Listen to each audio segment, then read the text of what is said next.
Tilikum really became the focal point at SeaWorld. We're talking about a 12,000-pound apex predator. All right, let's just dive right into this. In today's Explainer, we're unpacking a really profound story, the orca crisis and the true, often hidden cost of captivity. We'll be looking at the narrative breakdown from the documentary Blackfish to examine this massive contrast between the natural life of a killer whale and the much darker reality of marine entertainment parks. Beneath the surface of the ocean lives one of the most intelligent creatures on Earth. That quote really sets the stage, doesn't it? Because we aren't just talking about any standard marine animal here. We are talking about an absolute apex predator, a creature with a highly complex society and total absolute freedom in the deep ocean.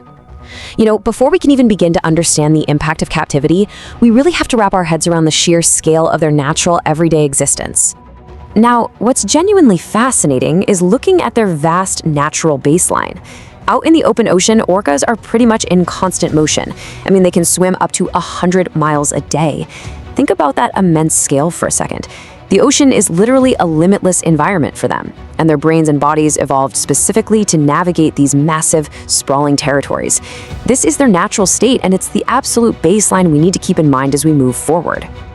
And honestly, their behavior goes way, way beyond just basic survival.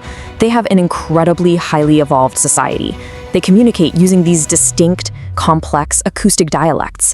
And they don't just travel randomly. They move in very tight family pods, forming bonds that literally last a lifetime. So for an orca, this isn't just biology we're talking about. It's community. It's their entire world.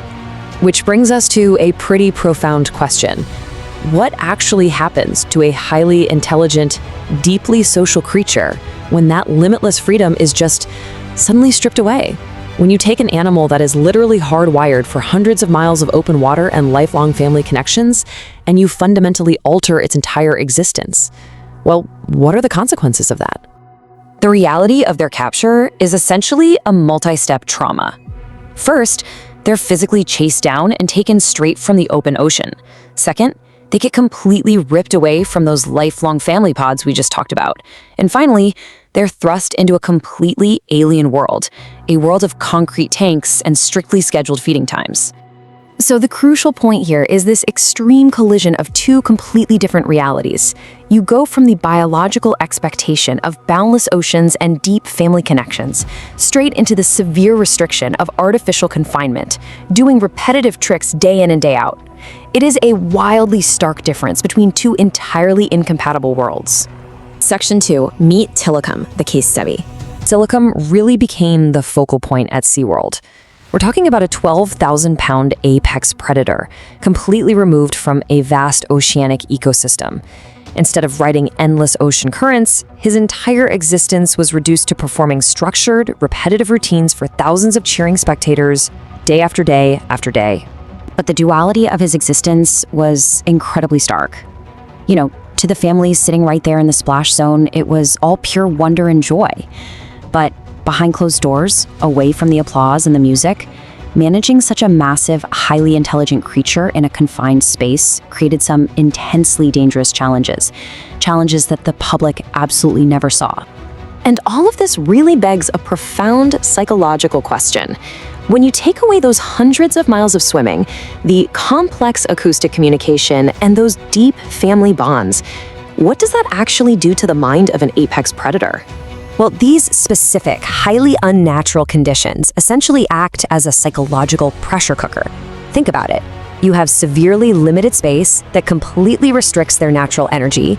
You have highly artificial environments, utterly devoid of natural stimuli, plus a forced reliance on constant human interaction instead of their wild social structures. And over time, trainers started documenting some pretty severe warning signs. They saw visible physical stress, things like collapsed dorsal fins. They noticed self-inflicted injuries, like teeth grinding on the metal gates of their tanks. And maybe most alarming, a growing, dangerous unpredictability. When powerful animals are kept in conditions this unnatural, the inherent risks to the humans getting in the water with them absolutely skyrocket. Tragically, as we know, those warning signs culminated in the fatal 2010 incident with trainer Don Brancheau.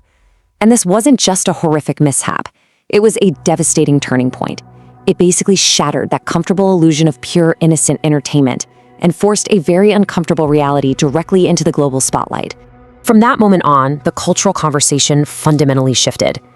We moved from an era of unquestioned entertainment through a period of ignored warning signs, right up to that tragic catalyst. And today, the dialogue is no longer just about entertainment value, right? It has evolved into a deeply serious global ethical debate. Because ultimately, we all have to confront this massive biological question. Is it actually possible for an animal engineered by millions of years of evolution to roam the vast open oceans, to ever successfully adapt to a concrete tank? Or is it really just a slow, highly stressful form of survival? We have to weigh the industry's standard justifications against the reality we now know. Is keeping an orca in a tank truly providing valuable education to the public? Is it actually aiding wild conservation efforts? Or is it simply commercial entertainment that's just cleverly disguised as wonder? What looks like wonder hides a deeper truth. Ultimately, Tilikum's story acts as a powerful lens for a much larger issue. Because what looks like pure wonder on the surface often hides a much deeper truth about our own choices. It really highlights the severe consequences of attempting to control and essentially package the natural world just for our own amusement. So I'm going to leave you with this final thought. The ultimate question here isn't about what we can do. I mean, we clearly have the technology and the capability to capture and contain these incredibly powerful creatures. But the real question, the one that truly challenges our relationship with nature, is what should we do? Thanks so much for tuning in, and I'll see you in the next Explainer.